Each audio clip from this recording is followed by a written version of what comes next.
Game ઝોનમાં માત્ર એક જ એન્ટ્રી હતી અને એક સવાલો થઈ રહ્યા છે કે કેમ ફાયર એનઓસી ન હતું, જો સાધનો મૂકવામાં આવ્યા હતા તો તેનું કનેક્શન કેમ ન હતું, કેમ આવી ઘટનાઓની રાહ જોવાય છે।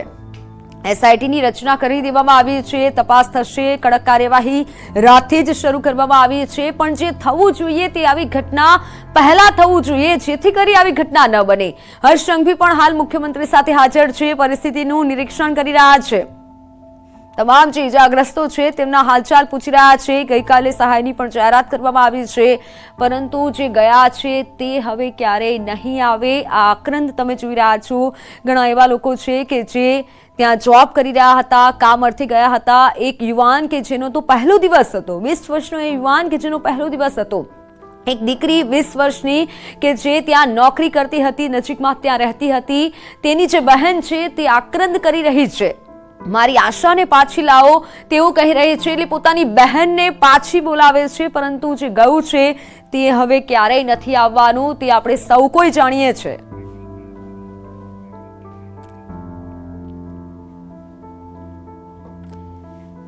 મહત્વની ખબર સામે આવી રહી છે કે ફાયર સેફટીના સાધનો પણ કનેક્શન ન હતા। બેદરકારીના આ દ્રશ્યો તમે જોઈ લો।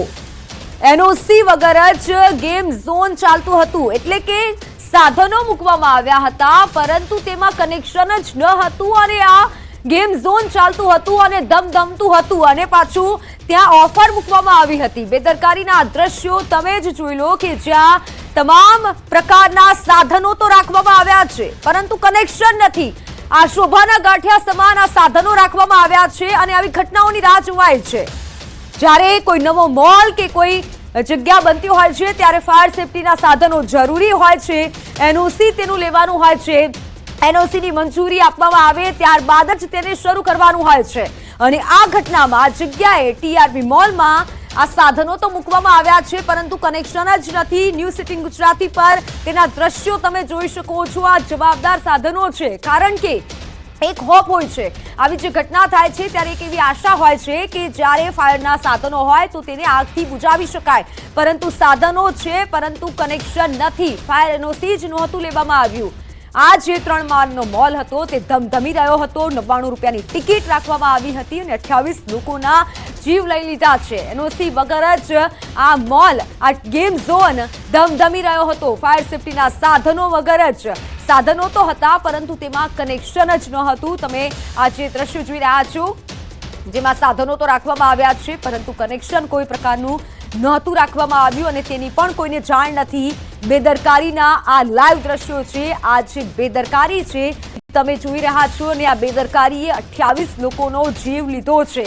28 લોકો જીવતા હોમાયા છે, જીવતા જીવત એ લોકોને ખબર પણ નહીં હોય કે આજે આવું કંઈ થવાનું છે। તે લોકો તો ખુશી મનાવવા માટે આ ગેમ ઝોનમાં ગયા હતા, વેકેશનનો સમય છે, પરિવાર સાથે ગયા હતા, પરંતુ તે લોકોને મોત મળ્યું છે। આ સાધનો તમે જોઈ લો, સાધનો રાખી દેવામાં આવ્યા છે, શોભાના ગાંઠિયા સમાન સાધનો છે કે હા અમારી પાસે આવા સાધનો છે જેથી આગ બુઝાવી શકાય, પરંતુ તેનું કનેક્શન લેવાનું હોય છે।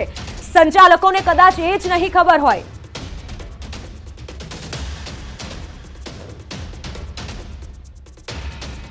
સંવાદદાતા સંધ્યા જોડાયેલા છે, સહયોગી જી સંધ્યા જોડાઈ ચુક્યા છે। હાર્દિક, સાધનો છે પણ કનેક્શન નથી, એટલે આવી ઘટનાની શું રાહ જોવાઈ રહી છે? સાધનો રાખી દીધા અને મોલ છે, જે ગેમ ઝોન છે તે ધમધમ તો કરી દીધો પરંતુ કનેક્શન નાખવાનું કદાચ ભૂલી ગયા। આ ચોક્કસથી મિત્તલ સૌથી મોટી ગંભીર બેદરકારી આવી છે। એ ઉપરાંત અન્ય એક બેદરકારી છે તે પણ આપને બતાવવાનો પ્રયાસ કરીશું। કેમેરામેન નિલેશ સોસાને હું વિનંતી કરીશ કે આ જે કાર રેસ છે, રેસિંગ કાર, એમના દ્રશ્યો બતાવવા માંગે। ખાસ કરીને આ રેસિંગ કારમાં આ જે પદાર્થ છે, આ જે પેટ્રોલ છે તે ખૂબ જ જ્વલનશીલ હતું અને તે પણ અહીંયા મોટા પ્રમાણમાં હતું, એમના કારણે જે છે આ ઘટના બની હતી। આ કાર જે અહીંયા મોટી સંખ્યામાં છે, અલગ અલગ 20થી પણ વધુ કાર એવી હતી કે જેમની અહીંયા રેસ થતી હતી। બાળકો તે કારની રેસમાં જતા હતા, પરંતુ ક્યાંક ને ક્યાંક કહી શકાય કે આ કાર અત્યારે બેકાર બની ગઈ છે, કેમ કે એક મોટી ઘટના બની છે, આગની ઘટના બની હતી અને એમાં પણ અહીંયા આમાં વપરાતું ઈંધણ ક્યાંક ને ક્યાંક જવાબદાર છે। તો બીજી તરફ આ જે કાર માટેના જે બેરિકેડ્સ, જે રેસિંગ માટેના બેરિકેડ્સ લગાવવામાં આવતા હતા તે આ જે ટાયર છે એમનાથી લગાવવામાં આવતા હતા। જે સમયે આગ લાગી ત્યારે આ ટાયરો પણ બળીને ખાક થઈ ગયા કે આગમાં ઘી હોમવાનું કામ પણ આ ટાયરો દ્વારા પણ કરવામાં આવ્યું હોય તેવું પણ સામે આવી રહ્યું છે। તો બીજી તરફ હાલ અત્યારે જે છે આજે વહેલી સવારમાં જે ગૃહમંત્રી પણ તેઓ પહોંચ્યા હતા, સાથે સાથે મુખ્યમંત્રી પણ પહોંચ્યા હતા અને હવે આ જે ઘટના સ્થળે છે અત્યારે 7 જેટલા જેસીબી મશીન છે કે તેમના દ્વારા હાલ જે છે અહીંથી સમગ્ર જગ્યાએથી કાટમાળ જે છે ખસેડવાની કામગીરી હાથ ધરવામાં આવી રહી છે। ખાસ કરીને જે રીતના આ જે છે આ કાટમાળ દૂર કરવામાં આવી રહ્યો છે, 7 જેટલા જેસીબી મશીન છે તેમની મદદથી આ સમગ્ર જે છે એ કાટમાળ ખસેડવામાં આવી રહ્યો છે। તો બીજી તરફ સૌથી મહત્વની બાબત એ સામે આવી છે કે એનઓસી નહોતી લેવામાં આવી।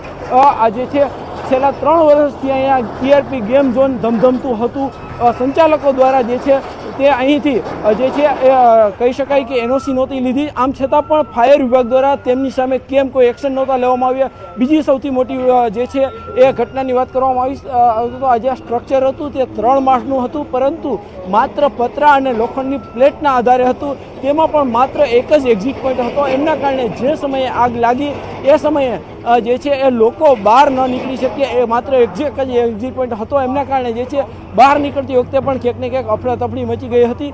અત્યારે જે છે અત્યારે કાટમાળ દૂર કરવામાં આવી રહ્યો છે। ગઈકાલે જે અહીંયા ગેમ ઝોન હતું, લોકો આનંદ કરવા માટે પહોંચ્યા હતા, આજે એમના ઘરમાં મોતનો માતમ છે, કોઈએ પોતાનો દીકરો ગુમાવ્યો છે, કોઈએ પોતાનો ભાઈ ગુમાવ્યો છે, અનેક લોકો જે છે અત્યારે તેમના ઘરમાં અત્યારે એક મોતનો માતમ છે અને એમનું કારણ છે કે આ જે સ્ટ્રક્ચર હતું, સ્ટ્રક્ચરમાં જે જરૂરી જે ફાયર સેફ્ટીના સાધનો હોવા જોઈએ તે નહોતા, તાલીમ પામેલો સ્ટાફ નહોતો, આ ઉપરાંત કહી શકાય કે જે આગને હવા આપવાનું કામ કરે તેવા અનેક જ્વલનશીલ પદાર્થો પણ હતા। ત્યારે હવે જે છે તંત્ર દ્વારા એસઆઈટીની રચના પણ કરવામાં આવી છે, અલગ અલગ દિશાઓમાં તપાસ પણ કરવામાં આવી રહી છે, પરંતુ સૌથી મોટો સવાલ લોકોને એ છે કે આવી ઘટનાઓ બનતા ક્યારે અટકશે, ક્યારે જે છે આ મોતનો મંજર બંધ થશે। રાજકોટમાં આ માત્ર પહેલી ઘટના નથી, અગાઉ પણ આવી ઘટનાઓ બની છે। દરેક વખતે તંત્ર દ્વારા જ્યારે ઘટના બને છે તેમના થોડાક દિવસ સુધી જે છે કડક કાર્યવાહી કરવામાં આવશે, ચેકિંગ પણ કરવામાં આવશે, પરંતુ આ જે પ્રક્રિયા છે તે નિયમિત શરૂ રહેવી જોઈએ।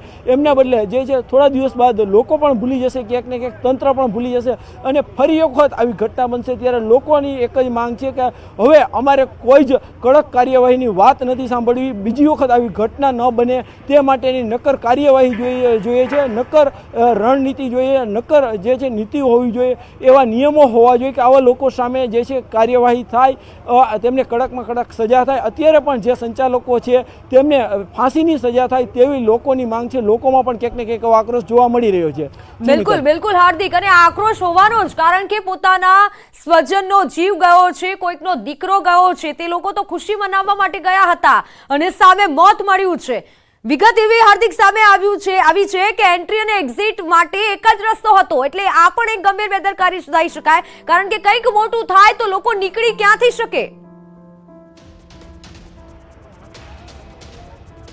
ચોક્કસથી મિત્તલ, હું ફરી એક વખત કેમેરામેનને એ દ્રશ્ય બતાવવાનો વિનંતી કરીશ કે આ જે વિસ્તાર છે, જે જેસીબી અને આ સાઈડનો, ત્યાં માત્ર એન્ટ્રી અને એક્ઝિટ માટેનો એક જ જે ગેટ હતો, એટલા માટે લોકો જ્યારે આગ લાગી ત્યારે તેઓ બહાર ન નીકળી શક્યા। સામાન્ય રીતે જ્યારે આવું કોઈ ગેમ ઝોન હોય જ્યાં વધુ લોકો આવતા હોય ત્યારે એક ઇમરજન્સી જે છે એક્ઝિટ પોઈન્ટ હોવો જોઈએ, આ નિયમ પણ છે અને આ નિયમનું જે છે પાલન પણ કરવું જોઈએ અને આ નિયમનું પાલન કરવાની જવાબદારી પણ રાજકોટ ફાયર વિભાગની છે, તેમના દ્વારા પણ નોટિસ જે છે નહોતી આપવામાં આવી, તો કેમ કોઈ કાર્યવાહી નહોતી કરવામાં આવી તે પણ સૌથી મોટો સવાલ છે। બીજી તરફ કાલે વધુ લોકો આવ્યા, એમની પાછળનું એક કારણ એવું પણ સામે આવી રહ્યું છે કે જે છે ગઈકાલે એક ખાસ સ્કીમ પણ રાખવામાં આવી હતી, પરંતુ આ સ્કીમ જાણે મોતની સ્કીમ હોય તેવું જે છે એ સાબિત થઈ રહ્યું છે। માત્ર ઓછા 99 રૂપિયામાં જે અલગ અલગ ગેમને આનંદ માણી શકે એવી સ્કીમ રાખવામાં આવી હતી અને એટલા માટે જ વેકેશનના સમયમાં બાળકો અહીંયા જે છે એ રમત રમવા આવ્યા હતા, પરંતુ જાણે એમની જ જિંદગી સાથે અત્યારે આ સંચાલકોએ રમત રમી લીધી છે, એમના જ મોતના મોઢામાં તેઓને ખુલ્લેઆમ ધકેલી દીધા છે। અત્યારે એ વેદના જાણવી હોય તો એમના માતા પિતાના હાર્દિક, આપ જોડાયેલા રહેશો।